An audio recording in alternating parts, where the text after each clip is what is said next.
So this is part of our 70,000 tons of metal interview series. Amazing. Yeah, it was freaking amazing, is right. But anyway, before we get started, we want to thank definitely Skipper, Andy, and Allison, and Wolfgang, and everyone over at CMM, including Sonia, who was so gracious to help me set all these up. Even when she had a stressful day and everybody was yelling at her for not getting things done, she got us the interviews we needed with no problem at all. So I want to thank all of them.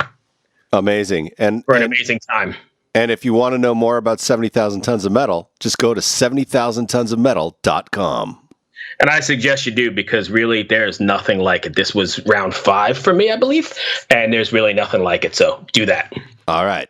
This is Steve Zetro Souza from Exodus, and you are listening to the Brutally Delicious podcast. Turn it up.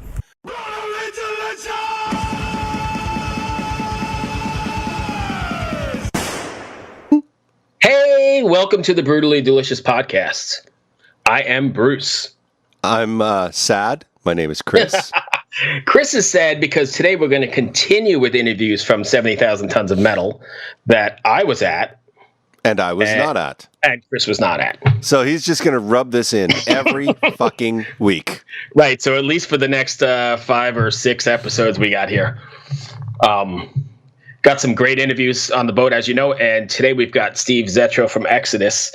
Dude, they opened the boat. Well, they didn't necessarily open the boat, but they were the first night, and then they closed it right before the skipper's announcement. Oh, man. Go ahead. No, I was going to say, I didn't see many bands twice. This was one of the bands, both times, full sets, couldn't leave. They just freaking kick ass. Such a good band. My God. And when the band that plays with the skipper's speech, that's like a moment. The whole boat is at that show. Like that's I know the pool deck gets packed, but when that happens, that you can't move in that area. It is fucking a magical time on that boat. Oh, it was great. I mean, I even said to Denise, I go, it's amazing that the boat is not like kind of lopsided because there's 5,000 people sitting back there. Yeah. Exactly. And they played their whole Bonded by Blood, their debut album, start to finish, and it was just fucking magical. That's what they played on the pool deck set? Yeah, the last night. Oh my God. First night was like a mix of stuff. It was great. Awesome. Jesus. Theater, I believe. And then, the last night. Go ahead. No, just last year I saw Max and Igor do the whole Roots album for the skipper's speech. Nice. And now you get Exodus doing their whole debut album for that. Like, oh my God. It was great, right? Start to finish. I mean, they kicked ass. It was a full moon. The boat was a little rocky, but everybody and their brother was out there. They were penises surfing, inflatable penises, and Jesuses surfing across the crowd. Dude, I will tell you, I took pictures of it, and I'll send it to you. The best was like this dude in a wheelchair. Everybody had him in almost every show I saw, especially that last Exodus show. He was hoisted right up and crowd surfing. Was that Jason? I know that sounds weird for me to say. I'm not sure. I met this guy last year, Jason, in a wheelchair. Nicest guy ever. Like older dude? Yeah, older dude. It might be him because he was an older dude and he was having the time of his life, man. I'll send you some pictures of him. You can tell me if it's him, but he was up there just top of the crowd in his wheelchair. Oh, dude. I got so drunk with that guy last year, it wasn't even funny. There's a theme going on. Yeah. I don't like to drink, except on the boat. Right. Or on Thursday nights or Friday nights or whatever. Monday nights or Tuesdays, Right. I usually take a day off. Nice. That's good. Give your liver a little break. Yeah, my liver needs a break.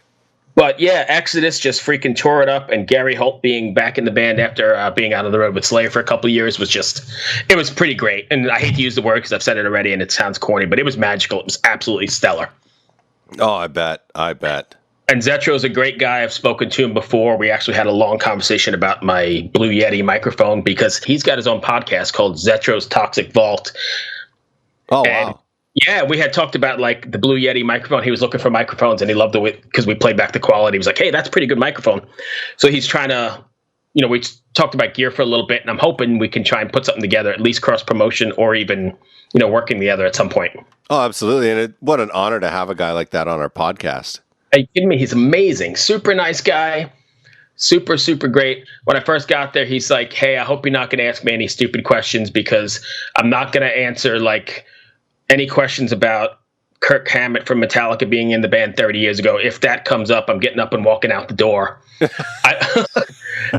And he had like these couple things. He's like, I'm not answering those. If you ask that, I'm just getting up and walking out because I've answered that 100 million times, which is great because as the 5 listeners know, we always are prepared for the non-traditional questions. And we don't ask those questions. No. We don't even give a fuck about Kirk Hammett in his band. Right. That has nothing to do with Exodus playing the pool deck before the skipper's set and blowing everybody's socks off. Absolutely. So anyway, it was a great conversation. He's a super down-to-earth guy. And if you stay tuned, you can check it out. All right. Keep it metal. Keep it metal. You've been to a lot of festivals. You've played Europe and everything. How does like 70,000 Tons compare to a European festival or a proper European festival? I think that the difference is that you're in close proximity of the fans. I have nowhere to go that you can't walk out of your stateroom. There's no side door in and then side door out and no van picking you up. And honestly, that's what they pay for. They pay for the intimacy. They pay for the to being able to see, hey, there's Zetro eating pizza in the fucking thing. You understand? And that's part of it. And that's why I'm very good with the fans too. I really am. I would hope that at year 10 now that they're a little bit. I'm not going to go interrupt him while he's eating that pizza. Maybe in year 1 they did. Do you find that it's sort of like that? They give you a chance to get up? They're actually been respectful when you're doing eating or that. But they'll come up, hey, great. Like I was eating breakfast this morning by myself, and people were coming up. You were great last night. Thank you so much. Thank you guys. What are you going to do, man? Yeah. One of your guys that you've listened to for how many fucking years is sitting right there in front of you. It's like, oh my God, there he is. And then as a musician, those are the guys that buy your records, so you kind of got to... And they buy this and they come to your show, so you cannot you have to. Yeah. It's not like, well, it's something I don't want to do. It's something I do want to do. I don't mind if I come on here, I look at it like this. I'm working for 4 days constantly. When I walk out of that room, I'm working. That means I'm taking pictures, I'm hanging out, I'm telling stories. People will come up and go, Zetro, I want to ask you a question. I just want to ask you this, Are we on it? Yeah, no, we're good. Cool. And I say, and I'll tell them, what was it? Oh, like, where'd you get the name? Where'd you get the name Zetro? Just things like that. Tell me, hey, man, I seen you in 92 and this and that with Pantera. And I was like, people want to reminisce when they saw you the first time or the first time they heard you sing or something like that. So it's really, to me, it's cool because I'm a people person. Yeah. I'm not one of those guys. Yeah, I'm cool. Yeah, I'll take a picture. Yeah, okay, thank you. And I talk to everybody. You see me when we're walking over. Those are my 3 favorite people. How do you think those people think that the singer for Exodus just walked by and said they're my 3 favorite people on the bus? It makes them feel good about themselves. It makes them feel like you're not just separated from this. Do you understand? We're all together in this. I say it on stage all the time. We are one big heavy metal family. Yeah. That is the way it is. We can't do this without you, and you guys can't bang your heads without us. And I don't know that there's any kind of musical genre other than this. There's not. Like, you don't have the country. I say it all the time. There's not. There isn't another genre in music that is as close to their fans as heavy metal. Not hip-hop, not anything. I mean, think about it. We don't get any television, radio play. Right. It's all because you can't convince somebody to like heavy metal. No. You either like it or you don't. So my wife is on the cruise, can't stand it, but she came along with me, cannot stand it. My girlfriend hates it. Right. They'll play Exodus stuff, and the other girlfriends or wives in the bands will go, who's this, Vicky? And she'll go, I don't know. So that's your husband. This is the guy you sleep with every night. She's all, if it's not Def Leppard and the Scorpions, I don't care. You know what I mean? So Vic's like, am I coming on this cruise? I'm all, Emperor, the Faceless, Possess. She's all, thank you. No, that's not no problem. Cattle decapitation. No, I'm not doing that. No way. Yeah, my wife's not doing the pool thing. Right. Oh, that's what she says. I'll sit at the pool. I go, but they have a pool band, and you're gonna have to listen. She goes, fuck that, man. I can't. I go, every you'll only get a break for 45 minutes and then another band's going to start. So if you want to be at the pool, you're subjected to listening to it. She's like, she taps out. Yeah. Done. So I kind of do. She went on the motorboat. We did the motorboat a couple of years ago. And even on that one, she was like, and it was Anthrax, Right, that's Slayer, more classic stuff. Hate Breed, Suicidal, Corrosion. And she was still like, I don't really like any of these bands. I like Motorhead, but I mean, Yeah, well, that's better than my wife. She probably wouldn't even like Motorhead. She's just not. Really? Not a fan. But that's her thing. But this is why I love my girl, because she doesn't like me. She doesn't love me because of this. In fact, when I met her, I walked up to her and I said, I was talking to her friend, and I go, do you listen to heavy metal? And she goes, yes. And I'm like, oh, good. I want somebody who doesn't even know. But it's like Poison or something, right? Def Leppard, She said that's her favorite band. So Def Leppard, Scorpions, I'm in. With all due respect, that's not heavy metal. I go, do you know who Slayer is? So I think I heard them. You ever heard of Exodus or Testament? She's like, no. And I says, tell you what, there's a band called Exodus. Go on the website. I go, I was working at the time. I wasn't really playing in Exodus at the time. I had a couple of my a couple little bands going. I'm actually kind of a big deal in music, even though she's like, really? And then the next day I seen her on the train. It was the BART train, and she goes, you're a rock star. I go, well, I'm going to work right now, so how much of a rock star am I really? So then we hooked up since then, and that was in 2008. I've been with her 12 years now. We never got married, but we've been together. We lived together, and she. If I'm in my car, don't you play that shit. Yep. I don't want to hear the shit. Can we listen to 98 Kiss FM? I want the 80s songs, I'm like, okay, play whatever you want, Vic. I don't give a shit, Sure. So that my list goes out now because I have too many questions. But, so going back to, my wife's not into it, but, I clearly remember a defining moment where I picked up, for me, it was walking into a record store and seeing Diary of a Madman on the shelves on LP, and I went, holy fuck, I bought it, didn't know what it was, and from the first notes, that was it for me. You got one of those? Okay, how old are you? I'm 52. I'm 55. Okay. So my father was an old school biker who built Harleys in the 60s and 70s, and with the Angels and all that kind of shit. And so he wasn't one, but that was his deal. And then back in then, that was a rare thing. Not like it is now. If you owned a Harley, you were considered an outlaw. And I would go into his garage while he worked on his bikes, and he would listen to the FM stations. And I'm talking, this is 1970, 71. Mm-hmm. So we listened to Sabbath and the Allman Brothers, and I heard Stairway to Heaven when I was 8 years old, and that changed my life forever. Yes, because... So don't take this the wrong way. That almost sounds cliche, but that's real? It's real. No, I'm not knocking you. And because I never heard anybody sing with a high voice, and I never heard lead guitar played like that before, because the song is kind of slow, and then when it gets jamming... It's going. And as we went, I never heard a vocal like that before. Right. And then...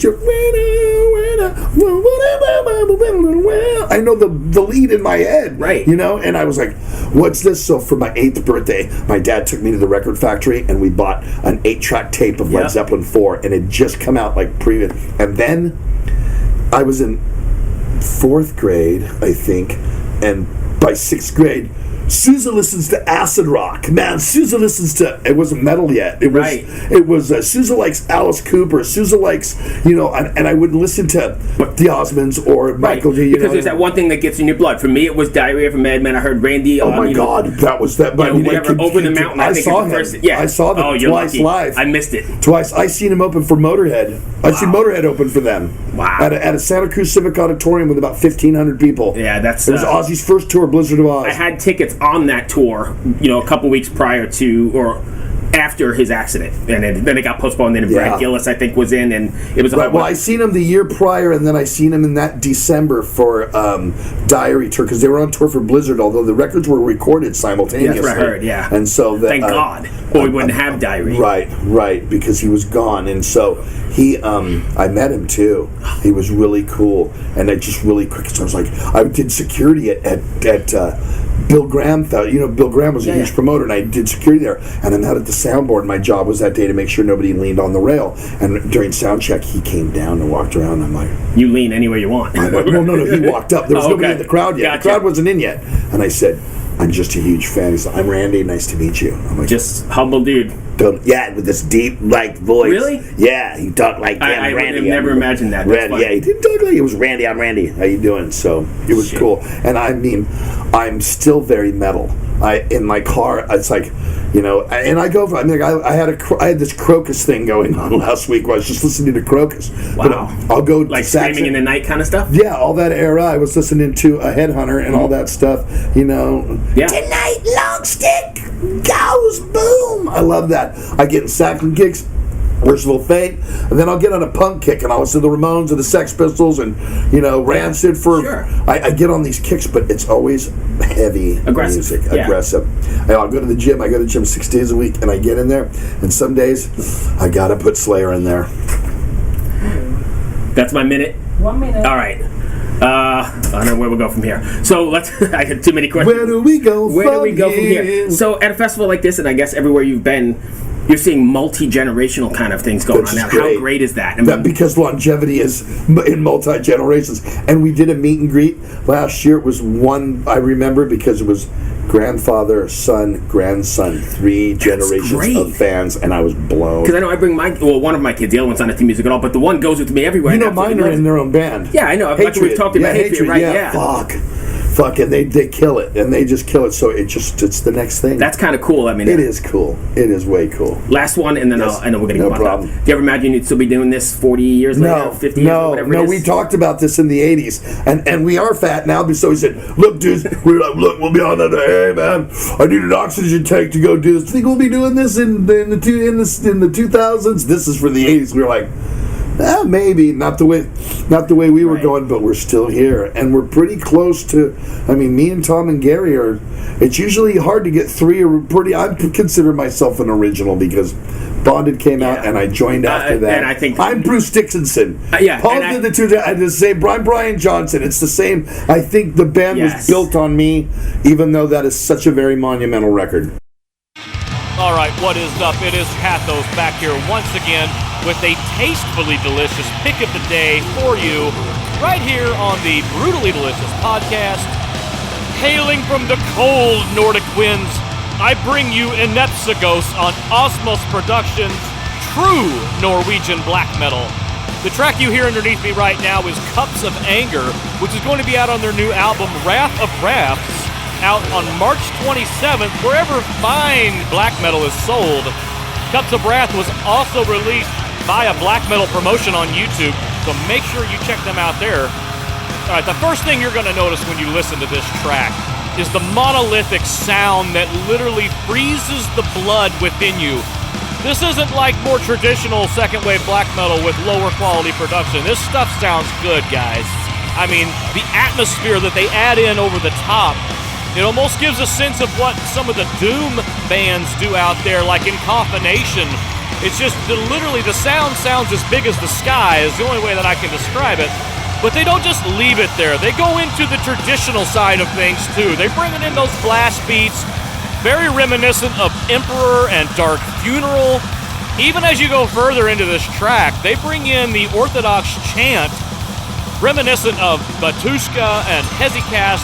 That's been a great development in the black metal scene, in my opinion, to take something so counterintuitive to what you'd think this music would be, and it fits together so perfectly, and they execute it wonderfully. All in all, this is an amazing track, and I personally cannot wait to hear more from these guys. This is Enepsigos on Osmos Productions. Find them on YouTube, Facebook, all your social media outlets. Make sure you support them, give them a like, give them a share, give them a follow. If you don't, they'll haunt your dreams. Till next time, this is Pathos with his pick of the day on the Brutally Delicious podcast.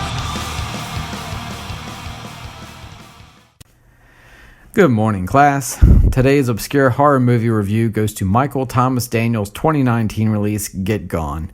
This movie has everything it needs to be a perfectly acceptable addition to a long list of cookie-cutter horror films. However, it stumbles along the way and will be lost to obscurity due to its pathetic lack of suspense and the surprising lack of gore.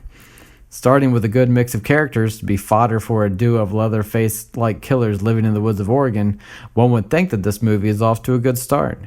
Both killers in this instance are portrayed by the spawn of Hollywood's own Nicolas Cage, to include his son Weston Cage Coppola and his nephew Bailey Coppola.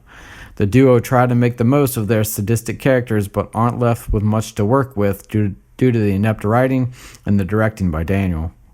Horror icon Lin Shaye, who most people recognize from the Insidious series, truly comes through as the diamond in the rough.